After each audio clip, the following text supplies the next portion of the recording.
कुछ भी न फल जो बो रहा। तू आजा घर लौट आ बेटे घर लौट आ। दुनिया की भीड़ में क्यों खो रहा।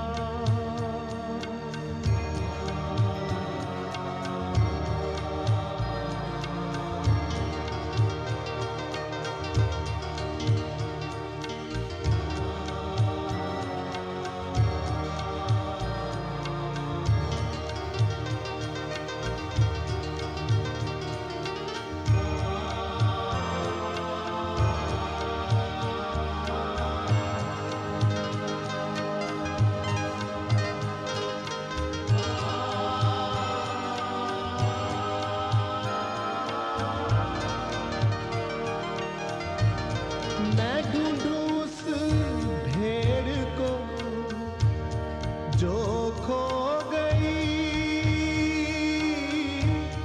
गुनाहों की जेल में बंद हो गई। मैं ढूंढूं उस भेड़ को जो खो गई। गुनाहों की जेल में बंद हो गई। तू आजा घर लौट आ बेटे घर लौट आ।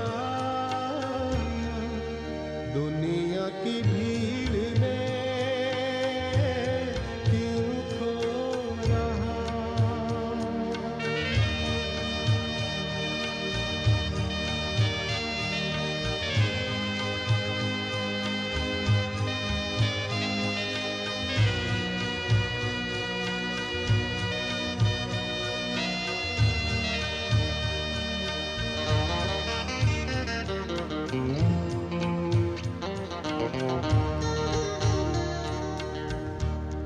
गुनाहों में था अब तलक तू जो धसा।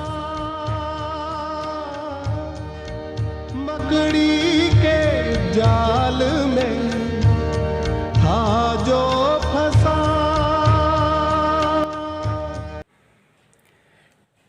ઈશ્વરનો આજના દિવસને માટે આપણે આભાર માનીએ.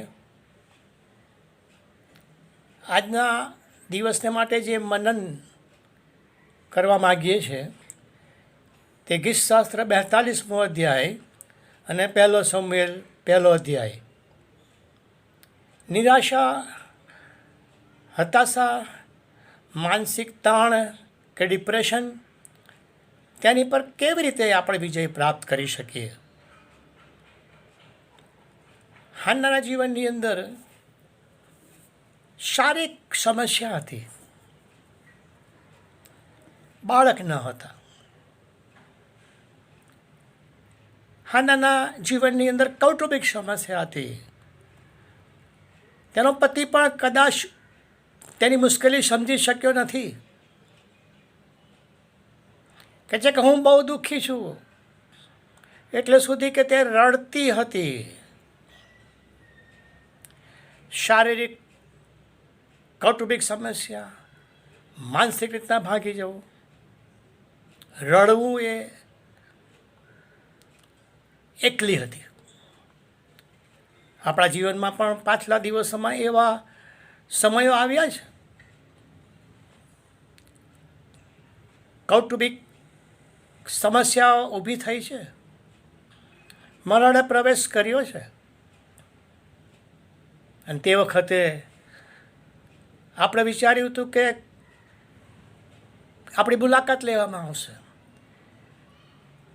આપણા પર ફોન કરવામાં આવશે, આપણી સાથે પ્રાર્થના કરવામાં આવશે. પરંતુ તેના બદલે પ્રશ્ન પૂછવામાં આવે છે, મેણાને ટોણા મારવામાં આવે છે, ટીકાઓ કરવામાં આવે છે. ક્યાં ગયો તારો દેવ?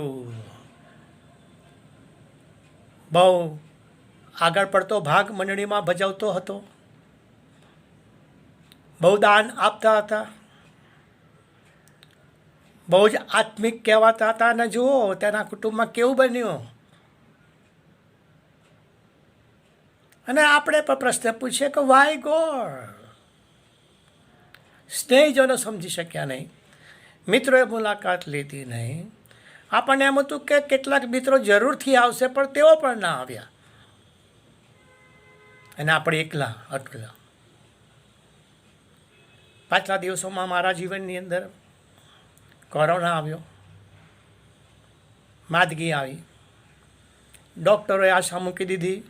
20 દિવસ સુધી દવાખાનાની અંદર હું રહ્યો. બાયપાસ સર્જરી કરાવી છે. 40 વર્ષોથી આસ્થમાથી હેરાન પરેશાન થવાય છે. એક દિવસે નર્સે આવીને મને કહ્યું કે તમારો દીકરો બહાર રડે છે. રડવાના એ દિવસો આવ્યા. અને હાલના જીવનની અંદર આ જ્યારે બનાવો બને છે ત્યારે તેનો ઉકેલ શું હતો? ઈશ્વર પાસે જવું. પ્રભુના ઘરમાં તે ગઈ અને પોતાની સમસ્યા તેણે ઈશ્વર સમક્ષ રજૂ કરી. એલી પણ શરૂઆતમાં ના સમજી શક્યો, પણ હાના પોતાની જે મૂંઝવણ અને ચિંતા એ ઈશ્વરની આગળ ઠાલવે છે. આ પહેલો ઉકેલ છે. ગીત કરતા કહે છે એ પ્રમાણે જે એનો બીજો ઉકેલ છે તે હું પ્રાર્થના કરું છું. અને ત્રીજો ઉકેલ તે કહે છે કે હું ગીત ગાઉં છું. 8મી કલમ હું તેનું ગીત ગાતો હતો, હું પ્રાર્થના કરતો હતો. અને ત્યાર પછી જે ઉકેલ છે તે કહે છે હું ઈશ્વરનું સ્મરણ કરું છું. બીજા શબ્દોની અંદર કે ઈશ્વરના જે વચનો છે તેનું આપણે સ્મરણ કરીએ, તેનું મનન કરીએ. મુશ્કેલીઓ આવશે જ, સ્વીકારી લઈએ. જેમ ટ્રેઝા નામની એ બહેન જે 35 વર્ષની ઉંમરના હતા, તેના પતિ બીમાર પડ્યા, 12 દિવસ હોસ્પિટલમાં રહ્યા અને મૃત્યુ પામ્યા. અને ત્યાર પછી એ બહેન જીવનશૈલી વિશે વિચારતા નિર્ણય કરે છે, ઈશ્વરની સહાય માગીને. ઘણા નિયમો તેણે નક્કી કર્યા, પણ 3 નિયમ આપને કહું છું. પહેલી બાબત કે શાંત રહેવું અને સ્વીકારવું. બીજી બાબત આગળ વધવું. ત્રીજું તેણે નક્કી કર્યું કે શ્રેષ્ઠ જીવન ઈશ્વરમાં જીવવું, ધ બેસ્ટ લાઈફ, આનંદિત જીવન જીવવું. નિરાશા અને હતાશામાં આપણે ઈશ્વરની આશા રાખીએ. જેમ ગીતશાસ્ત્ર 42માં કહે છે કે તું દેવની આશા રાખ, ઈશ્વર સમસ્યાનો ઉકેલ તેના સમયમાં લાવશે, તેમની ઈચ્છાની અંદર તે લાવશે. સ્વીકારી લે કે હું દુઃખી છું. દોડ કરવાની કંઈ જરૂર નથી, ઢોંગ કરવાની જરૂર નથી. રડવાનું થાય તો રડી પણ લઈએ, આપણે સ્વીકારી લઈએ. વાસ્તવિક છે તે. બાઇબલમાં ઘણા પ્રભુના સેવકો રડ્યા, પ્રભુ ઈસુ ખ્રિસ્ત પોતે પણ રડ્યા છે. તેમણે લાગણી દબાવી ના રાખી, લાગણીને ઠાલવી દીધી. મિત્રો, આપણે ઈશ્વરની સમક્ષ જઈએ, પ્રાર્થના કરીએ, આભાર સ્તુતિ કરીએ. કે છે કે હું સ્તુતિ કરતો હતો, તેના ગીતો ગાતો હતો. કે છે આપણે પણ પ્રભુના ગીતો ગાઈએ, ગીતો સાંભળીએ અને એ શબ્દો ઉપર વિચાર કરીએ. દુઃખ, મુશ્કેલી, નિરાશા, હતાશા ઉપર વિજય પ્રાપ્ત કરવાના આ માર્ગો છે. યાદ રાખીએ કે ઈશ્વર પ્રેમ કરે છે. 42મા અધ્યાયમાં કહે છે કે ઈશ્વર પોતાની વત્સલતા દર્શાવતા હતા. God loves you. ઈશ્વર તમારા પર પ્રેમ કરે છે, મારા પર પ્રેમ કરે છે. ભૂલી નથી ગયા, એકલા મૂકી દીધા નથી. જેમ ગીતશાસ્ત્ર 23માં કહે છે કે યહોવા તારી સાથે છે. પ્રભુ પોતે પણ કહે છે કે હું તમારી સાથે છું. અને છેલ્લે પણ મહત્ત્વની બાબત કે ઈશ્વરના આશીર્વાદોને ગણીએ. 42મા અધ્યાયમાં તેની 3-4 કલમમાં કહે છે જે આશીર્વાદો ઈશ્વરે તેને આપ્યા છે તેની ગુણવાનથી ગાય છે.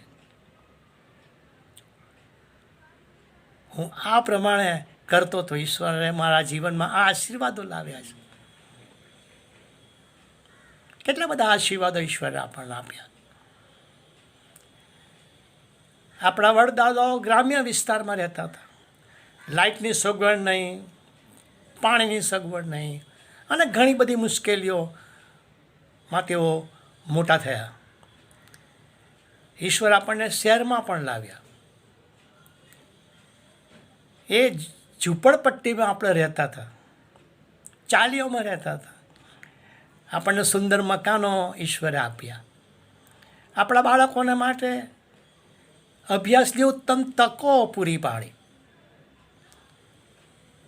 જે આપણા વડવાઓ પાસે નથી અને આપણા માતા પિતાઓ પાસે પણ નથી. પણ ઈશ્વરે આપણને એ તમામ આશીર્વાદો આપ્યા છે.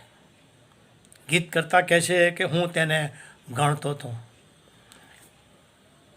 ભજન સંગ્રહની અંદર જે ગીત છે, આશીર્વાદો ઘણા મળે છે નિત નિત, માટે આભાર માનતા ગાવો હસતી ગીત. શક્તિ બુદ્ધિ સમજણ પ્રભુએ આપી, સંભાળે છે તમને શાંતિમાં સ્થાપી. આશીર્વાદો મળ્યા તમોને, સંભાળીને ગણો એક એકને. પ્રભુએ જે કર્યા તે બધા ગણવાથી અજાયબ બહુ લાગશે, થશે મન ખુશી. હાના પોતાના પ્રશ્નો ઈશ્વર પાસે લઈ ગઈ અને ત્યાર પછી પહેલા અધ્યાયમાં લખવામાં આવ્યું છે કે તે ઘરે પાછી આવી. તે ઘરે પાછી આવી 18મી કલમ. તેણે ખાધું, ત્યાર પછી તેનું મુખ ઉદાસ રહ્યું નહીં, કારણ કે તેને ખબર હતી કે ઈશ્વર તેના સમયમાં મારા પ્રશ્નોનો જવાબ આપશે. આશા તેને હતી. પ્રામાણિક પ્રાર્થના દ્વારા તેઓ જીવનની અંદર વિજય પ્રાપ્ત કર્યો. મુશ્કેલીઓ ઈશ્વર આગળ લઈ જઈને તેણે વિજય હાંસલ કર્યો. અને એલી પણ તેને સમજી શકે છે પાછળથી. હા, સારા મિત્રો આપણી સાથે પ્રાર્થનામાં જોડાઈને આપણના દુઃખના દિવસોની અંદર હિંમત આપી શકે છે. તો આવો ઈશ્વરના મહાન આશીર્વાદોને આપણે યાદ કરીએ, તેનો વિચાર કરીએ. હું જ્યારે વિચાર કરું છું ત્યારે પ્રભુનો આભાર માનું છું. જો પ્રભુ મારા જીવનમાં ના આવ્યા હોત તો હું ક્યાં હોત? જો ઈશ્વરનું તારણ આપણી પાસે ના આવ્યું હોત, મારા અંગત જીવનની અંદર પ્રભુની મુલાકાત ના થઈ હોત, તો હું હતો ના હતો થઈ જાત. તારણની જે ખાતરી પ્રભુ ઈસુ ખ્રિસ્તમાં આપણને આપી, આભાર માનીએ. કારણ કે આપણી આજુબાજુ ઘણા છે જેઓ આસામીઓણા છે. મૃત્યુ પછી શું એનો પ્રશ્ન જવાબ તેઓની પાસે નથી. આપણી પાસે પુનરુત્થાનની મહાન આશા રહેલી છે.